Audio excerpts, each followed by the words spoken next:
because if I'm not mistaken, we were doing our playoff rankings for the West, and where did you have the Timberwolves pretty high?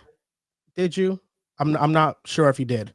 I Me? think yes. I'm 4 or 5. Yeah. Okay, yes. They beat the Lakers 117 to 95, and I felt like we got like the best possible version of the Timberwolves. I think this is the series that there's probably more to take away from because of just how badly the Wolves beat the Lakers.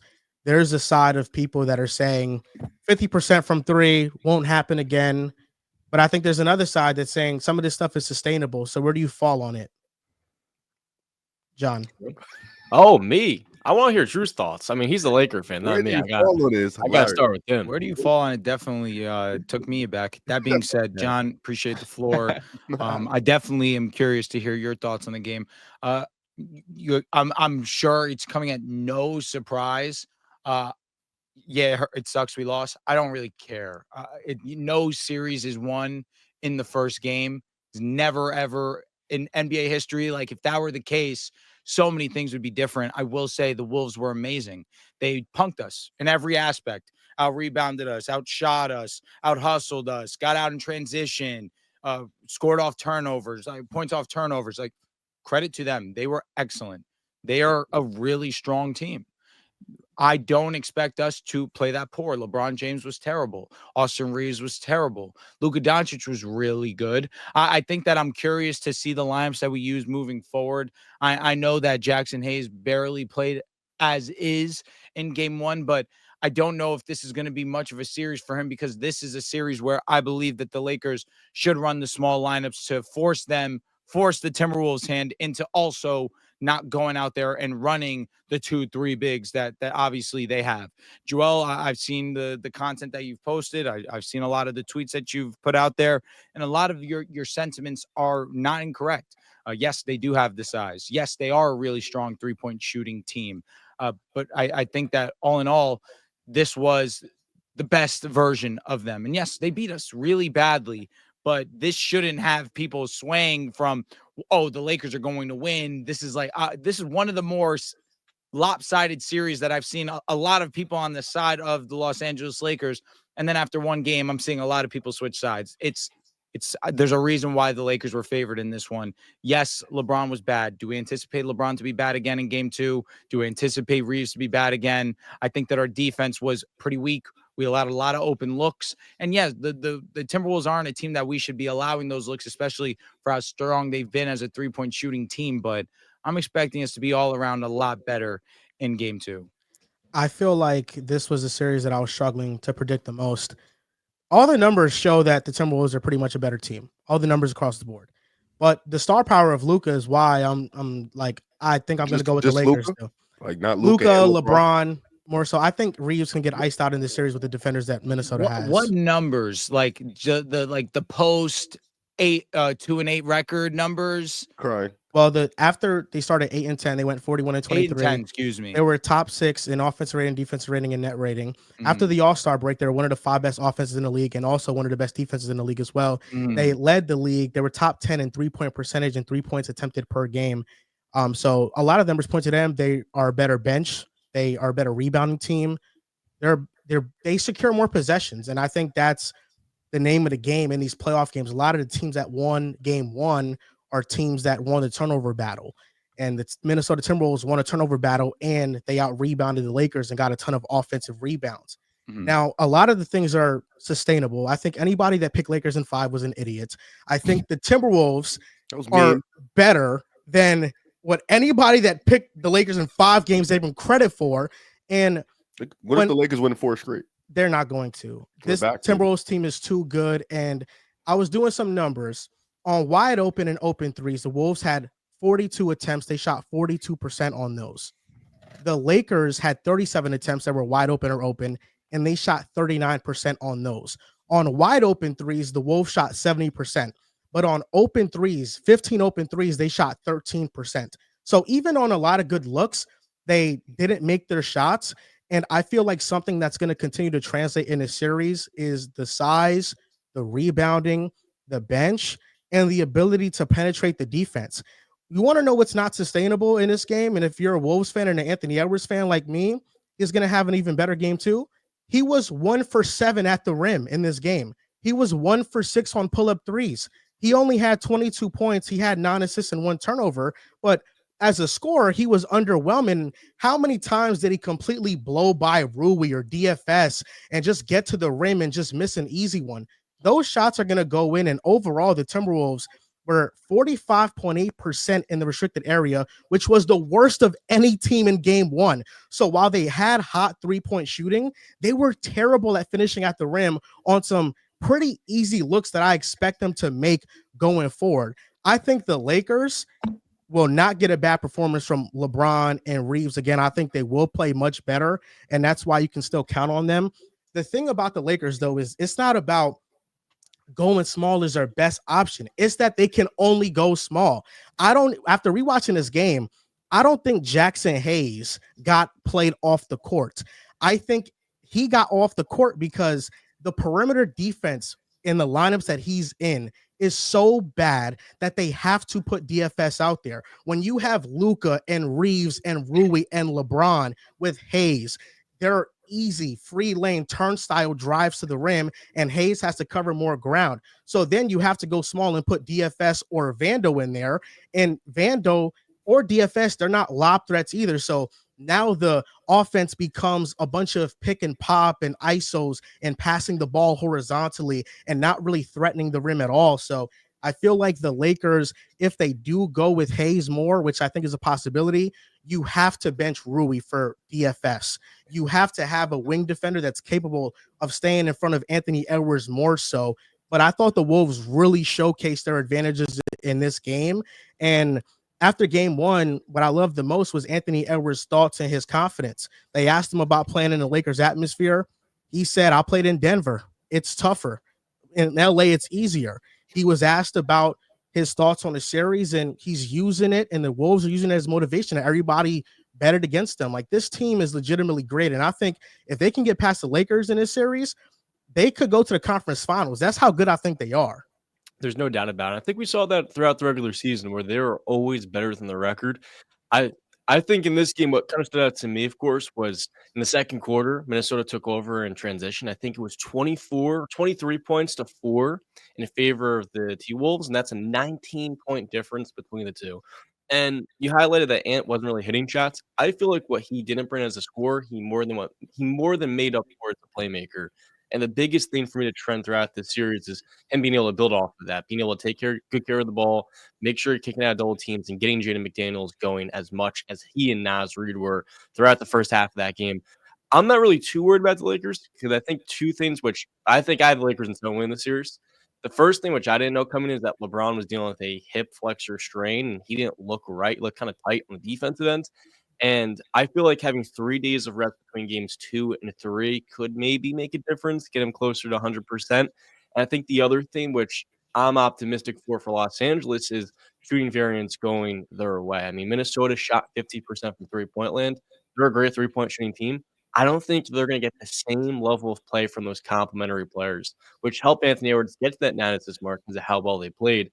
On the Lakers side of things, I'm expecting, like you highlighted, Joel, more DFS and more Gabe Vincent. I'm expecting those guys to shoot better than 2 of 6. Altogether, I think the Lakers role players will play better. LeBron will too, and that's going to kind of make it a closer series than what we saw last night.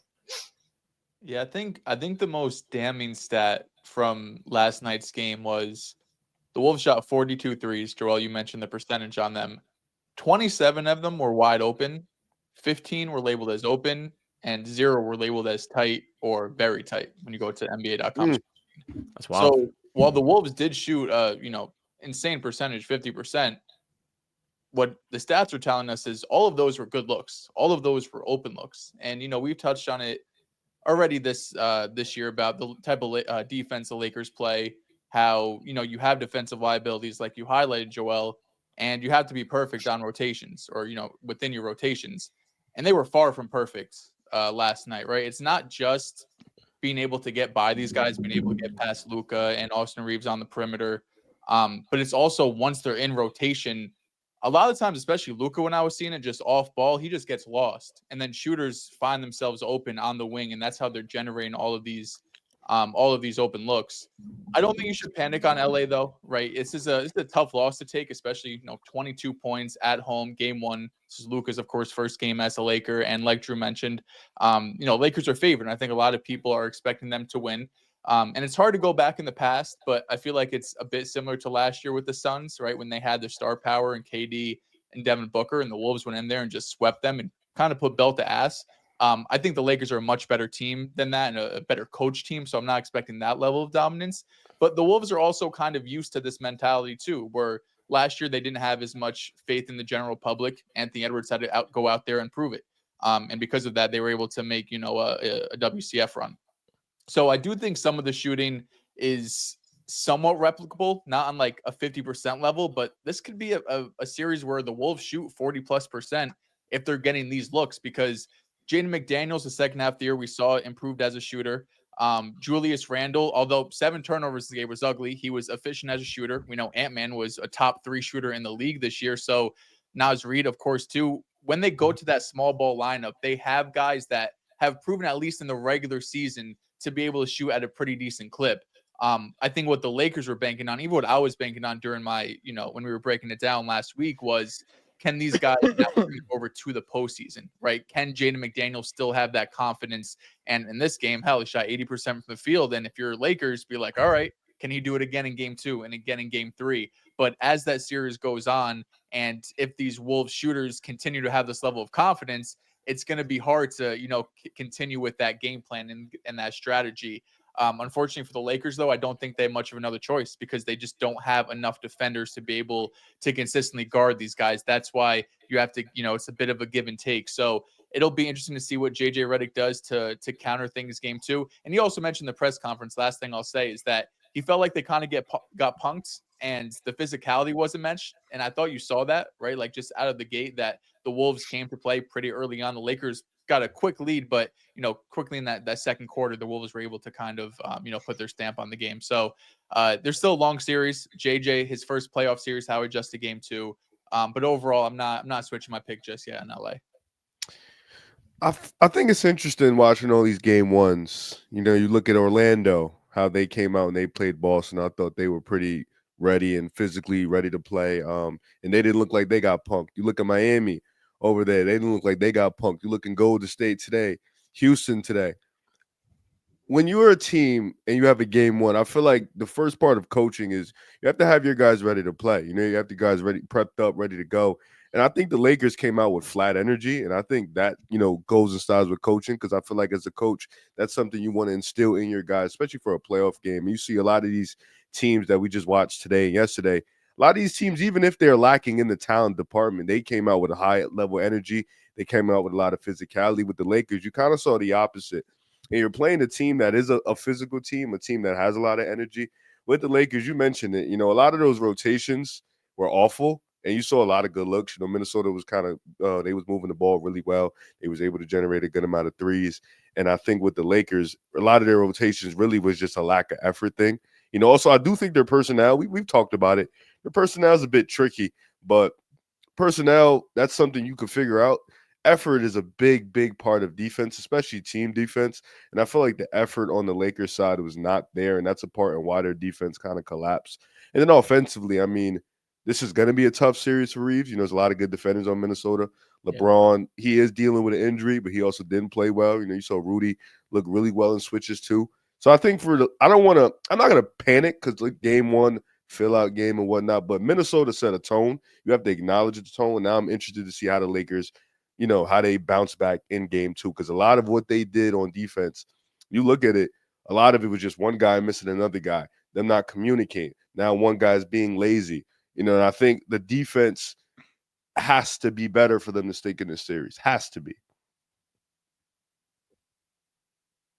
When you look at the score of the game, even if they didn't shoot 50% from 3, they were still going to win.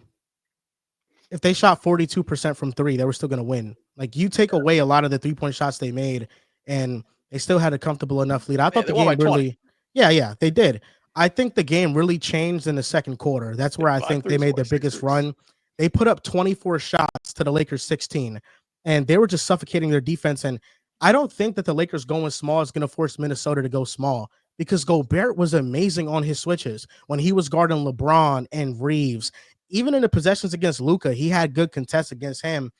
I feel like Rudy is going to be able to survive in this series. And when you have him and the variety of different lineups that the Wolves have, it's a good recipe. Like, yeah, the 50% is unsustainable, but this isn't a bad shooting team. There are 1 in 5 teams in NBA history to have 5 players shoot 38% or better from 3 on 4 or more attempts per game. This is an elite shooting team that if they're getting good looks, they can hit a high clip of these threes. The only way that I can see Rudy struggling is if we do decide to put Rui at the 5.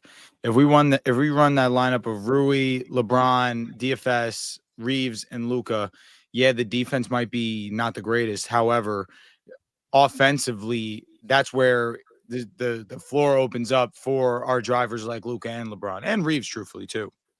So there's this dude that he's a creator of Basketball Index, and the NBA.com tracking stat of wide open and open threes.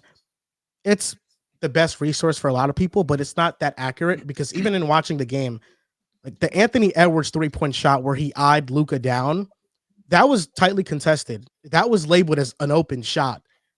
The NBA doesn't do the best job at tracking it, but overall, the Wolves did generate more open looks than the Lakers. And I think that is a problem if they're not able to contain the ball at all. I think the adjustment I think the Lakers can make is not double teaming so hard, because there were moments where Julius Randle is driving on Luka and Luka's playing great defense. He's in good position. And then off the corner, you have Rui helping off of the corner man. And then Randle makes a pass and it's a open 3-point shot. And that's a situation where Luka kind of has that handled. There's no need for a double. So I think knowing when to send doubles is very important to monitor for game 2. But the Wolves took home court advantage, and I think that's what matters in this series. And if the Lakers don't come energized in game 2, they could win another one at Crypto.